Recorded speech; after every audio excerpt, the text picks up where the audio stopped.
Alléluia. Bien-aimés, grande est ma joie ce matin de revenir auprès de vous. Vraiment, après un petit bout de temps, à cause des occupations diverses, nous avons été pris là par des programmes et ceci nous a empêché un peu de revenir sur la surface. Bon, mais aujourd'hui, le Seigneur nous fait grâce de revenir. Et vous qui nous suivez, grande est ma joie et je vous dis un grand bonjour. Que le Seigneur vous bénisse. Merci pour ce privilège et cette grâce que le Seigneur nous accorde d'avoir encore une fois de plus ces moments de partage. C'est un réel plaisir. Bien-aimés, la thématique de ce jour porte sur le thème la foi. C'est très important, bien-aimés, d'expérimenter la foi. Parmi les grâces que le Seigneur honore beaucoup plus la foi. Et la foi ici, dans un jargon un peu plus simple, la foi c'est la confiance. Voilà comment nous pouvons expliquer le mot foi. Parce que parfois c'est difficile de comprendre. À chaque fois, on va te dire qu'il faut avoir la foi, il faut croire. Mais l'expression facile qui nous permet mieux de comprendre le mot foi, c'est la confiance. La confiance qu'on a vis-à-vis de Dieu. Voilà comment le mot foi se détermine ici, par la confiance. Lorsque vous avez confiance en quelqu'un, vous savez que cette personne est capable de tout.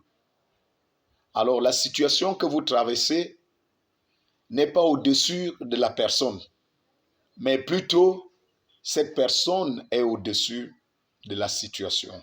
Peu importe ce que vous traversez, comme épreuve, comme situation, maladie, chômage, échec, souffrance, rejet, opprobre, stagnation, limitation, peu importe la situation.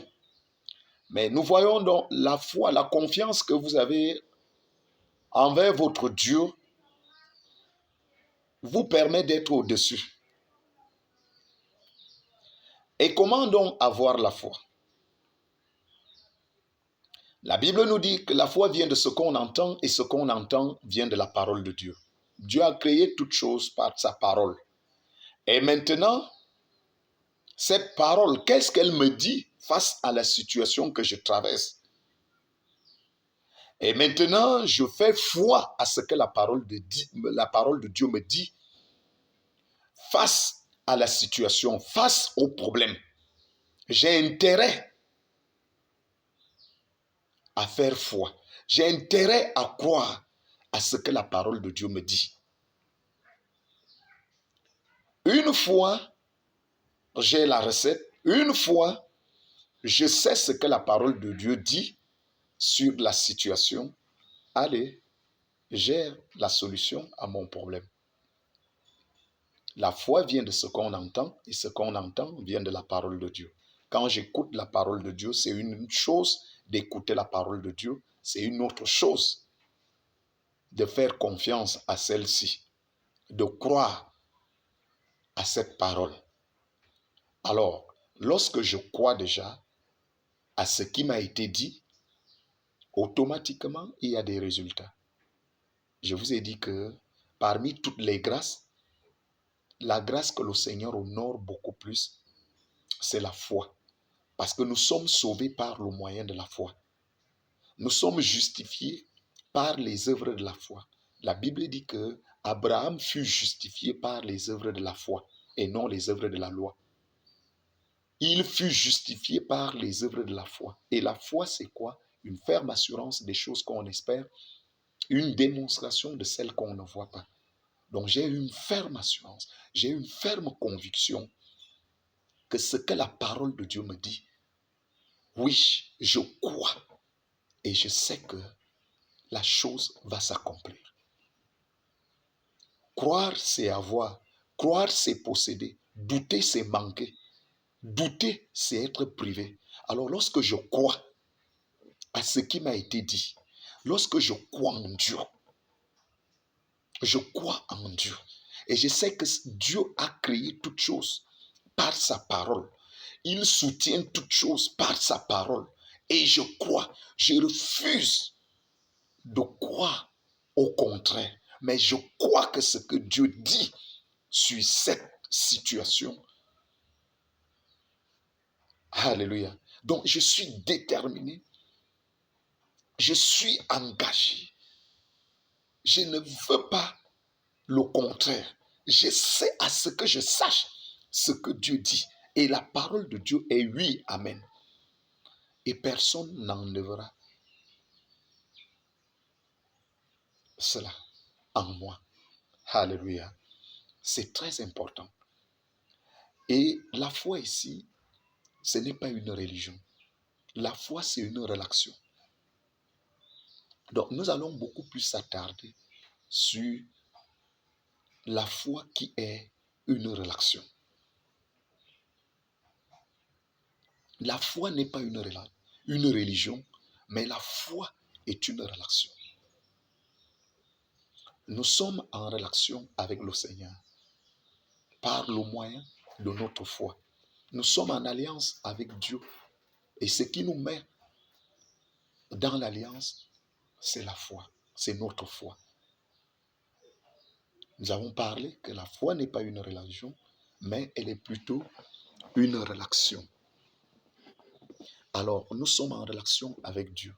Dieu a illustré que nous sommes, il est l'époux et nous sommes l'épouse. Il est l'époux et nous sommes l'épouse. Et nous voyons donc dans la relation, dans le mariage, l'époux est en relation avec l'épouse et l'épouse est en relation avec l'époux. Voilà donc. Et dans cette relation, je dois entretenir ma relation avec Dieu. Je dois entretenir, j'ai une part de responsabilité dans cette relation pour qu'elle soit bonne. J'ai des devoirs, j'ai des droits. Donc la foi nous donne des devoirs, la foi nous donne des droits. C'est pour cette raison, Jacques a dit dans le livre de Jacques, il dit que une foi sans œuvre est une foi morte. Quand tu es un homme de foi, quand tu es une femme de foi, ta foi doit se matérialiser à travers les œuvres. Elle doit s'exprimer. Elle doit parler à travers les œuvres que tu poses, les actes que tu poses. C'est très important. La foi, c'est une relation. Lorsque vous avez une épouse, vous entretenez votre épouse. Les besoins de l'épouse sont portés vers l'époux. De la même manière aussi, l'épouse a des besoins vis-à-vis de son époux. C'est vice-versa. De la même manière que l'épouse a besoin, ses besoins sont portés vers l'époux. Les besoins de l'époux aussi sont portés vers l'épouse. Vice-versa. Dans cette relation, si j'entretiens bien cette relation, oh, la victoire, le succès est garanti. L'élévation est garantie. La victoire est garantie. Nous allons voir Nous allons ouvrir notre première lecture dans le livre de Genèse chapitre 13. Comme nous montrons la foi ici comme une relation et non une religion, nous allons voir le père de la foi. Lorsque Dieu demande à Abraham de quitter la maison de son père, Abraham est sorti de la maison de son père par la foi. Et Abraham est le père de la foi. La foi que nous avons aujourd'hui, elle vient d'Abraham. La foi que nous consommons aujourd'hui, Abraham est le père de la foi. Et il est donc le modèle de notre foi. Il a reçu des promesses venant de Dieu et il a obtenu ces promesses par le moyen de la foi. Nous allons voir la relation d'Abraham avec son neveu Lot. Quand Abraham quitte la maison de son père, il est en compagnie de son neveu, son fils Lot. Lot était le fils au grand frère d'Abraham. Abraham avait un grand frère qui est mort un peu plus tôt. Et ce grand frère va donc laisser un fils au nom de Lot. Et Abraham, quand Dieu appelle Abraham, Abraham s'engage donc dans son appel de marcher avec Lot. Et nous allons voir quelque chose qui va donc caractériser dans cette relation, entre la relation d'Abraham et son neveu Lot. Abraham, qui est donc le père de la foi, nous allons voir à un certain moment que dans sa relation avec Lot, ça ne donnait plus. Et il y a eu querelle à un moment donné dans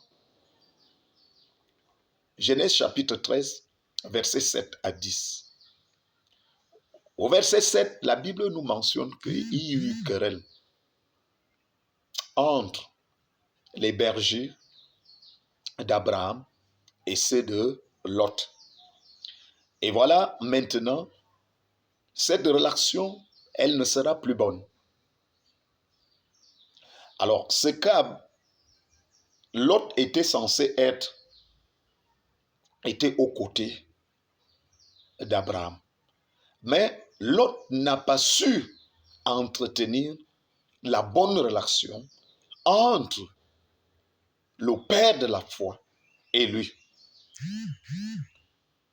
Je présente ici la foi comme étant une relation. Nous avons la relation avec Dieu. Et cette relation, c'est au moyen de la foi.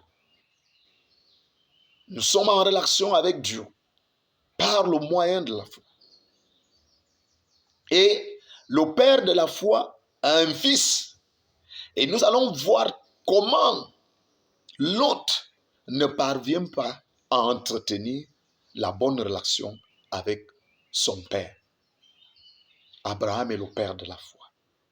Comment l'autre va chercher querelle et ils vont se séparer. Et la relation est brisée. Alors, notre relation, nous sommes en connexion avec Dieu par le moyen de la foi. Et une fois le doute s'installe dans cette relation, la relation est brisée. Comme je vous ai dit au départ, que croire c'est avoir, croire c'est posséder. Douter c'est être privé. Douter c'est manquer. Alors, quand vous êtes un homme de foi, quand vous êtes une femme de foi, bien-aimé, le doute n'a plus de place. L'inquiétude, la peur n'a plus de place parce que votre foi vous rassure. La foi que vous avez envers Dieu vous rassure. Et voilà donc maintenant la relation d'Abraham avec son neveu Lot. Les querelles vont maintenant entrer. Et maintenant, il y aura quoi? Séparation. Qu'est-ce que Dieu va dire donc à Abraham par la suite? Abraham va dire à son neveu Lot, si je pars à gauche, toi vas à droite. Et si je pars à droite, toi vas à gauche. Maintenant, la relation est brisée. La relation est brisée. Ce que la foi était en mesure de produire elle ne va plus produire. Pourquoi? Parce que cette relation est brisée. Alors, la foi nous donne des connexions. Il y a des connexions de foi. Nous sommes en connexion avec Dieu. Donc, nous sommes en relation avec Dieu par le moyen de la foi. Et cette relation, alors à travers donc la connaissance de la parole de Dieu, la parole de Dieu est donc le moyen qui me permet d'entretenir cette bonne relation avec le Seigneur. Nous pouvons tous croire en Dieu, mais nous n'avons pas tous la même relation avec Dieu. Ce qui nous fait différents les uns les autres, c'est que il y en a certains qui ont une très bonne relation avec Dieu, pendant que d'autres n'en ont pas cette bonne relation avec le Seigneur. La foi, c'est la relation. La relation envers qui? Dieu. Quand nous voyons même dans la Bible, les apôtres avaient une très bonne relation avec leur maître, Jésus. Contrairement à Judas, la relation de Judas avec le maître, Judas lui-même est venu trahir le maître. Il est venu briser sa bonne relation, la relation qu'il avait avec son maître. Lorsque tu n'as plus une bonne relation avec quelqu'un,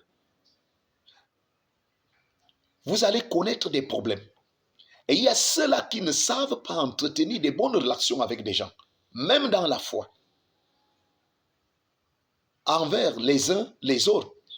La parole de Dieu nous dit d'être en paix avec tout le monde, même ceux qui ne sont pas des nôtres. La parole de Dieu nous recommande d'être en paix avec tous nos bien-aimés. Oui, dans ta dénomination, Dieu va te donner des connexions de foi à l'église, dans le quartier, dans la ville, dans les nations. Il y a des connexions de foi. Mais si je ne sais pas entretenir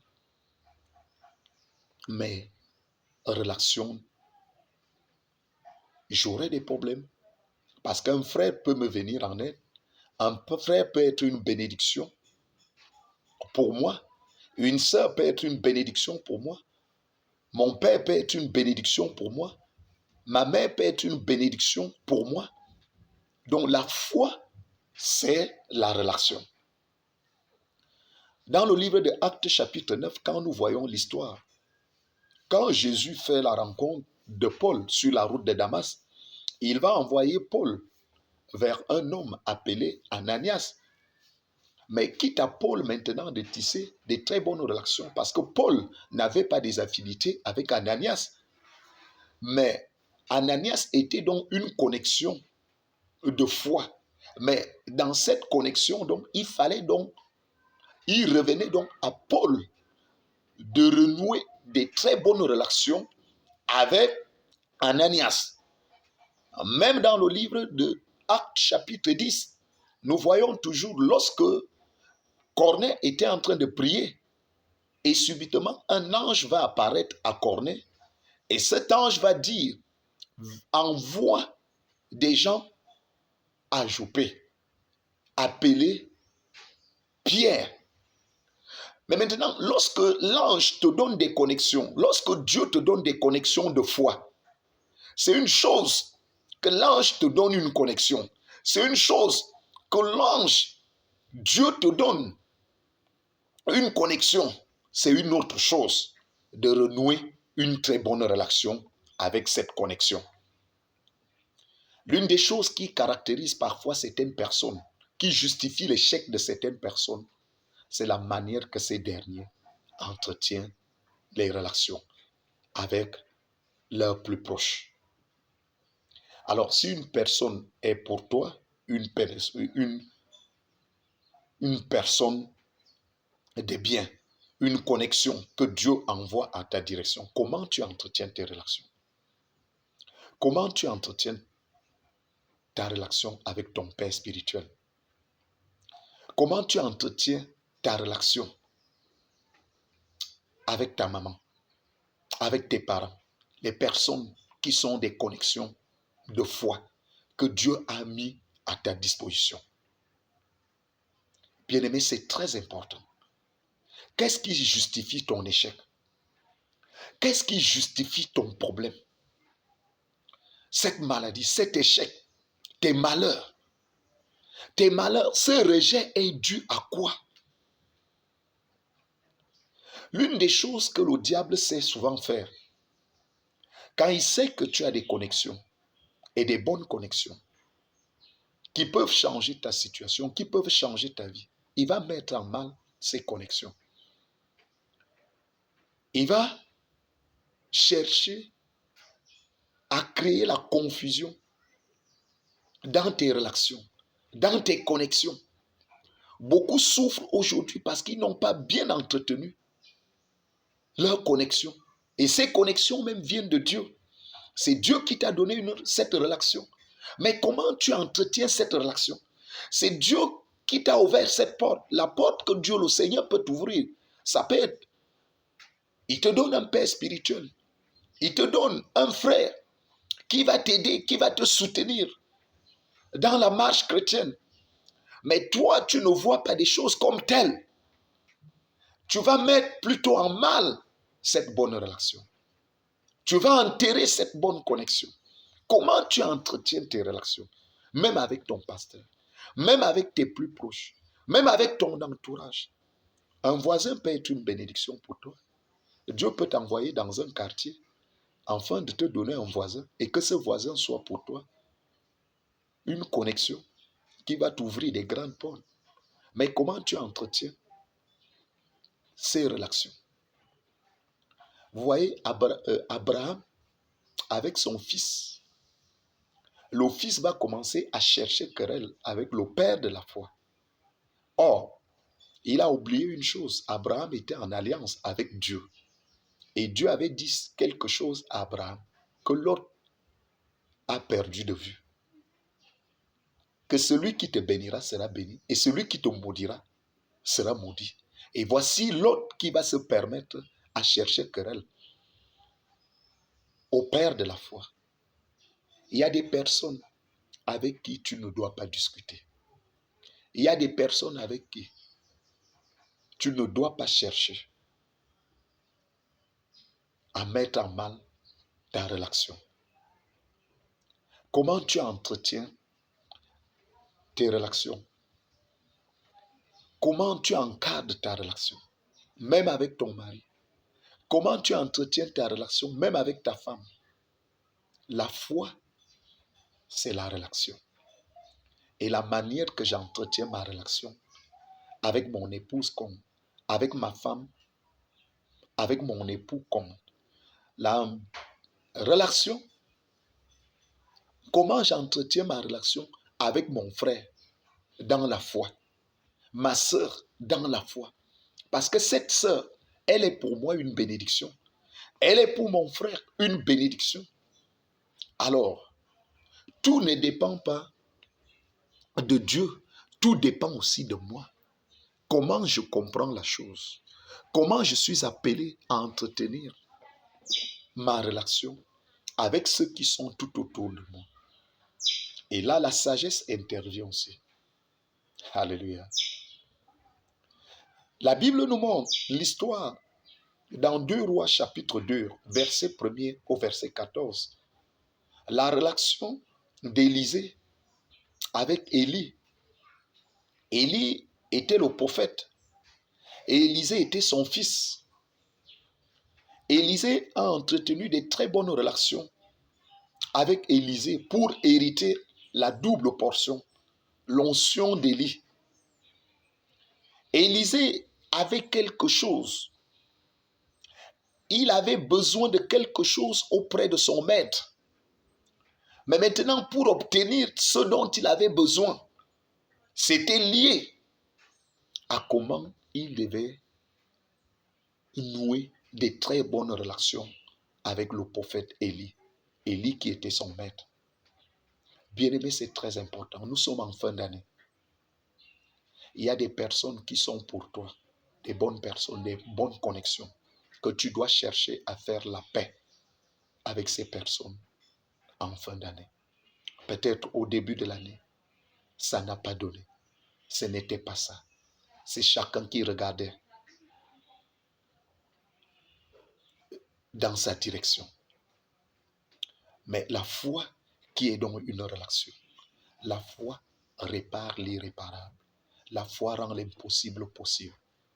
Et parfois, lorsque vous comprenez ce qu'il y a lieu de faire dans la foi, vous allez renouer les relations avec des personnes. Et ces personnes seront pour vous des sujets de bénédiction.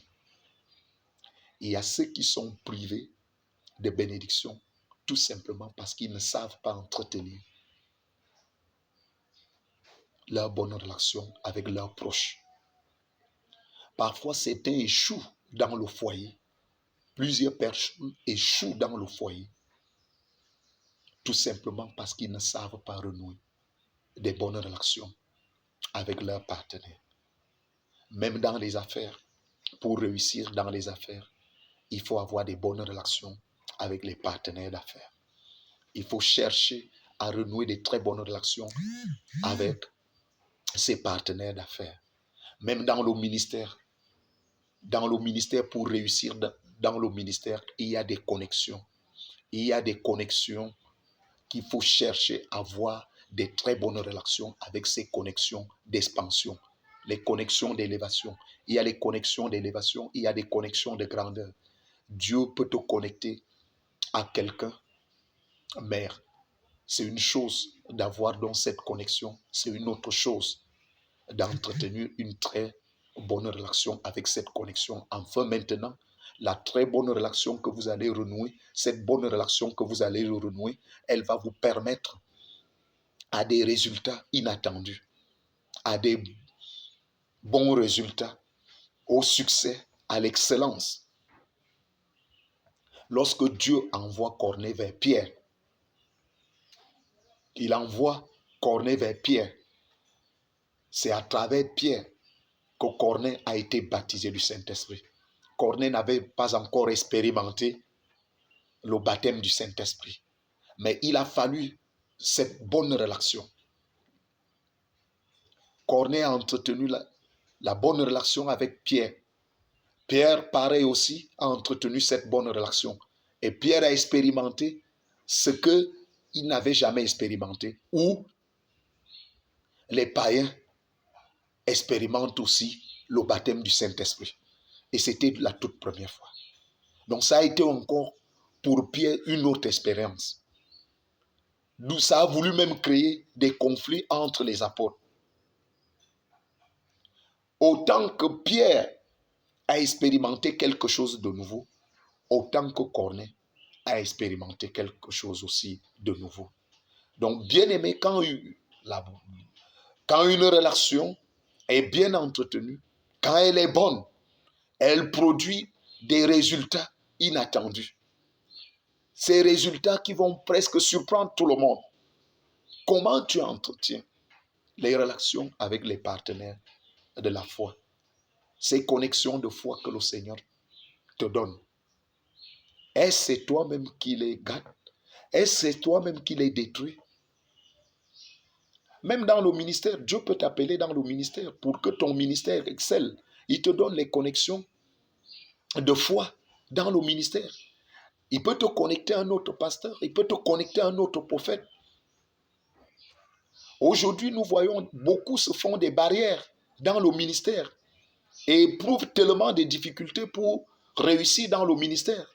Ce n'est pas parce que tu es appelé au ministère que tu dois couper le pont avec tout le monde.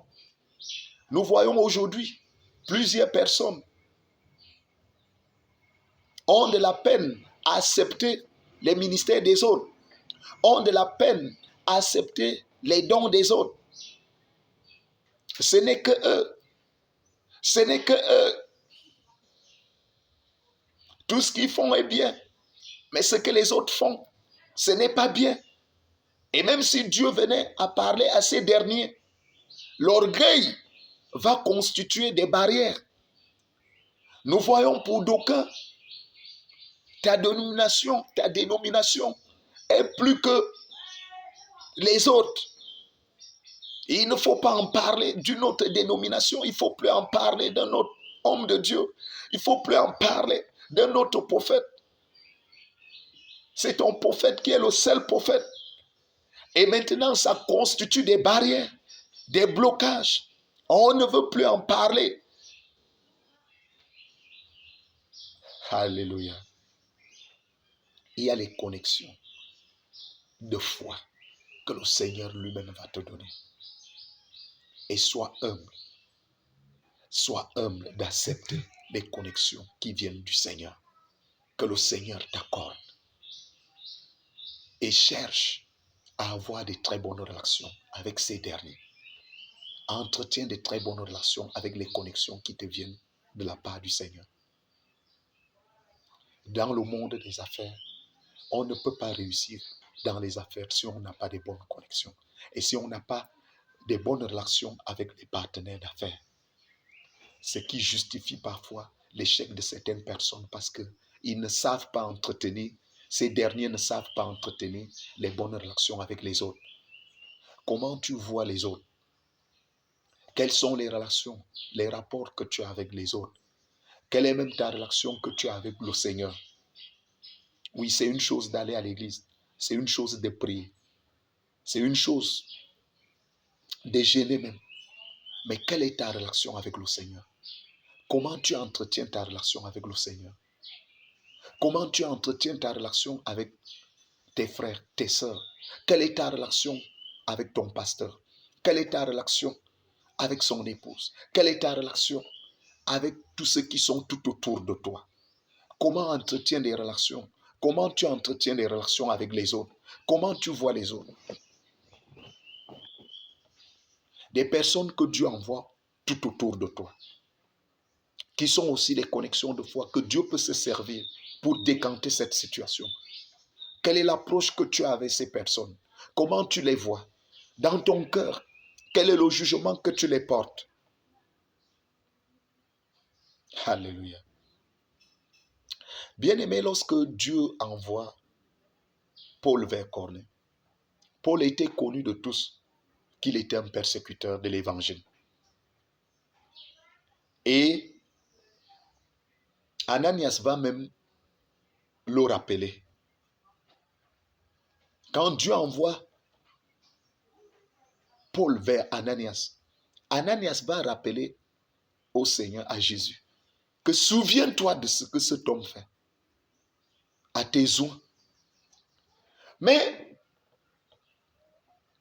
Dieu va relever quelque chose à Ananias. Il va lui dire, cet homme, c'est un instrument que j'ai choisi. C'est un instrument que j'ai choisi. Et Ananias va se plier. Que Seigneur, comme c'est ton choix, qui suis-je pour s'opposer à ton choix? Et Ananias sera dans l'obligation d'entretenir une très bonne relation. Et il va refuser de voir Paul comme les autres pouvaient le voir. Et il va comprendre une chose. Paul est le choix de Dieu. Autant qu'Ananias avait besoin de tisser de très bonnes relations avec Paul, autant que Paul avait aussi besoin de tisser les bonnes relations avec Ananias. Bien-aimés, en cette fin d'année, nous sommes appelés à revoir d'abord notre propre relation avec le Seigneur, parce que ça doit d'abord commencer avec Dieu, avant les proches. Tu dois chercher si au début de l'année, ta relation n'était pas bonne avec le Seigneur. Il est temps que cette relation soit bonne. Il est temps de revoir qu'est-ce qui n'a pas marché. Et qu'est-ce qui n'a pas marché au début et qui doit marcher en fin d'année. Quelle est la relation que tu as avec tes parents? Quelle est la relation que tu as avec les membres de ta dénomination? Quelle est la relation que tu as avec tes parents, les parents biologiques? Quelle est la relation que tu as avec les parents spirituels? Quelle est la relation que tu as même avec ton entourage, le reste du peuple, les frères et sœurs, tes neveux, tes nièces, tes cousins. Quelle est la relation? Bien-aimé, j'ai dit ici au début de mon propos que la foi, c'est une relation. Et comment j'entretiens mes relations? Beaucoup de personnes souffrent aujourd'hui parce qu'ils n'ont pas de bonnes relations avec les autres. Et parfois, ces personnes qui peuvent même te permettre d'avancer, qui peuvent te pousser même à la grandeur, qui peuvent contribuer pour ton élévation. Nous voyons aujourd'hui cette période. Il y a la Coupe du Monde qui est en train de se jouer. Pendant cette Coupe du Monde, là-bas au Qatar, qui se joue au Qatar, les pays, il y a certaines personnes, les hommes d'affaires, ils sont là-bas en train de chercher quoi? Des relations. Parce que c'est un grand chantier. C'est des moments favorables où les gens se rencontrent. Le monde se rencontre. Il y a ceux qui vont tisser des bonnes relations. Ceux qui vont chercher des connexions d'affaires. Il y a aussi ceux qui sont partis au nom de Jésus pour prêcher l'évangile. Afin que, à cette occasion, plusieurs puissent connaître aussi Christ. Alléluia. C'est très important. C'est une plateforme qui nous est réservée. La Coupe du Monde, elle rassemble pas mal de nations. Et à cette occasion, les gens vont se tisser des relations. Les gens vont se tisser des connexions. Mais c'est une chose d'avoir donc une connexion. C'est une autre chose de la maintenir. Il y a des gens qui sont incapables d'entretenir des belles relations avec des gens. Vous pouvez même avoir un emploi. Vous pouvez même trouver un emploi. Mais cependant, avoir des bonnes relations avec la hiérarchie, c'est un problème. Vous pouvez poser la demande quelque part et on vous recrute. Mais le problème, c'est comment entretenir tes relations avec ta hiérarchie. Il y a des gens qui sont audacieux. Il y a des gens qui sont orgueilleux. Ils ne savent pas entretenir des bonnes relations avec les autres. Ils ont toujours à dire sur les autres. Mais cependant, ils ne voient pas ce qui ne va pas en eux-mêmes. Alors, cette thématique te permet de s'asseoir un tout petit peu et regarder qu'est-ce qui n'a pas pu marcher depuis le début de l'année et qui doit marcher en fin d'année pour mieux aborder la nouvelle année 2023. La bonne relation qu'Élisée a renouée avec Élie a permis à Élisée de recevoir la double portion, d'hériter la double portion. Lorsque vous entretenez de bonnes relations avec votre hiérarchie, avec ceux qui sont supérieurs, qui sont devant vous, que Dieu a placés devant vous, vous n'allez pas regretter. Vous ne pouvez pas échouer. L'échec ne sera pas votre partage. L'humiliation ne sera pas votre partage. Le déshonneur ne sera pas votre partage. Les pleurs ne seront pas votre partage. Au lieu et place de la moquerie, ça sera la grandeur. Ça sera l'excellence. Comment tu entretiens ta relation avec cette connexion, avec des personnes que Dieu a envoyées auprès de toi. Élisée est devenu ce qu'il est devenu grâce à la bonne relation qu'il a nouée avec son maître Élie. Mon frère, ma soeur, cherche à renouer cette bonne relation avec cette connexion que le Seigneur t'a accordée, cette porte que le Seigneur t'a accordée, afin de connaître le bonheur derrière cette bonne relation. Ton bonheur est lié à tes bonnes relations que tu tisses avec des personnes que Dieu a envoyées auprès de toi. Non seulement d'abord lui-même, et y compris des connexions qu'il envoie auprès de toi. Nous voyons encore l'histoire de Ruth. L'histoire de Ruth. Ruth chapitre 1er, verset 15 à 18. L'histoire de Ruth avec sa belle-mère Naomi. Ruth a tissé de très bonnes relations avec sa belle-mère Naomi. Et sa bénédiction, son mariage était lié derrière cette bonne relation. Tenez-vous tranquille, Naomi était la belle-mère de Ruth. Et elle va renvoyer toutes ses deux belles-filles après la mort de ses deux fils.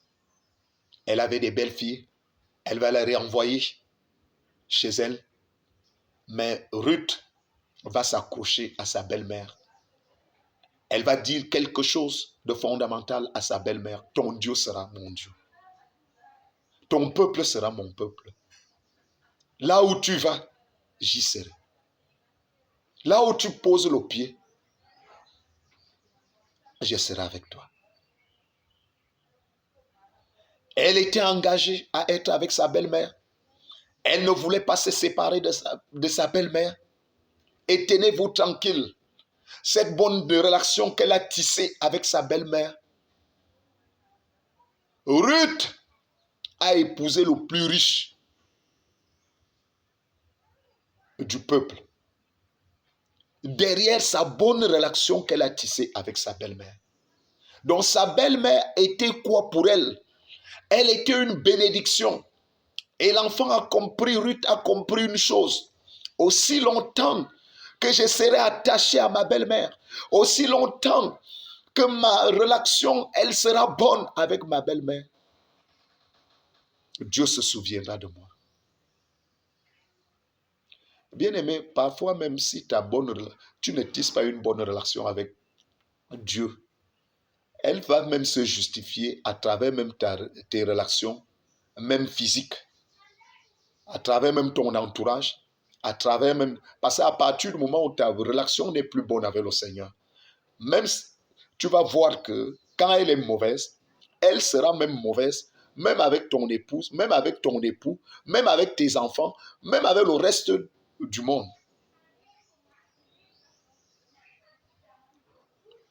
Ruth, elle ne connaissait pas le vrai Dieu, mais elle a connu Dieu derrière Naomi qui connaissait le vrai Dieu. Elle s'est attachée à Naomi. Et Naomi était sa belle-mère. Ce n'était pas sa maman biologique. Elle était sa belle-mère. Et nous-mêmes, nous connaissons les conflits qui existent entre les belles-mères et belles-filles. Nous connaissons qu'il n'y a toujours pas souvent un terrain d'entente. Mais tel n'a pas été le cas. Voyez, quelqu'un qui ne connaît pas Dieu, elle vient s'associer avec des gens qui connaissent Dieu. Et ils avaient d'autres dieux. Dans ce pays, les Moabites n'adoraient pas le vrai Dieu. Mais elle a abandonné ses dieux. Elle a abandonné son peuple pour s'attacher à Naomi. Et tisser une très bonne relation à Naomi, qui connaissait l'Éternel. Elle va dire quelque chose à Naomi. Ton Dieu sera mon Dieu. Ton peuple sera mon peuple. Et là où tu vas, j'y serai avec toi. Oh, oh. Et cette bonne relation avec sa belle-mère a procuré un autre foyer. Et pas n'importe quel foyer. Mon frère, ma soeur. Ta bonne relation avec tes connexions d'affaires va changer ton histoire. Cette année, c'est l'année du changement. Dieu peut tout changer derrière ces bonnes relations. Il y a des gens qui ne savent pas entretenir des bonnes relations avec les autres, qui ont toujours à dire sur les autres, qui ont toujours à murmurer. Josué est devenu le leader parce qu'il était soumis à son leader qui était Moïse. Moïse, Josué n'a murmuré dans aucun cas à son leader. Quelle est ta relation avec ton leader? Quelle est ta relation avec ton entourage? Avec même tes frères, tes sœurs en Christ? Lorsque nous voyons toujours l'histoire du centenier, que j'adore, et je reviens toujours là-dessus, Luc chapitre 7, verset 1er à 10, nous voyons que le centenier avait un serviteur auquel il était tellement attaché. Lorsque vous avez une bonne relation avec quelqu'un, vous êtes attaché à la personne. Cette personne est pour vous un modèle. Les apôtres avaient pour modèle Christ. Et je me rappelle un jour, Jésus a dit quelque chose à Pierre. Lorsque Jésus, au départ, ils étaient à 70. Ils étaient 70 disciples. Jésus avait 70 disciples au départ. Mais qu'est-ce qui va se passer? Jésus va les menacer sévèrement. Et tout simplement, derrière une parole, plusieurs vont partir. Plusieurs vont partir, ils vont se détacher de Christ. Et Jésus va se tourner vers Pierre. Il va demander à Pierre que, mais toi, tu ne parles pas aussi comme le reste? Pierre va dire quelque chose de très important. Ah, j'aime ça. J'aime ça, j'adore cette parole. Il va lui dire, à qui d'autre irons-nous? C'est toi qui as les paroles de la vie. Je compte sur toi. Je compte sur qui? Je compte sur quoi pour se séparer de toi? Malgré les menaces que Jésus a fait à son endroit. Mais Pierre va répliquer quelque chose. Il va dire à Jésus, à qui d'autre irons-nous? C'est toi qui as des paroles de la vie. Je ne peux pas me séparer de toi. Même si tu me fais quoi? Alléluia. Alors, lorsque vous avez une bonne relation avec quelqu'un, vous ne pouvez pas se séparer de la personne. Vous comprenez ce que la personne représente pour vous. C'est votre champion, c'est votre meilleur. Beaucoup de choses vont naître à travers cette bonne relation. Bien-aimé, Dieu peut t'élever derrière une bonne relation avec quelqu'un. Il peut changer ton histoire, il peut changer ta vie à travers cette relation. Mais comment tu l'entretiens? Donc, alors, la thématique de ce matin t'interpelle juste à avoir des très bonnes relations avec les autres, avec les connexions de foi. Tenez-vous tranquille, je vous ai dit au départ, la foi, c'est une relation.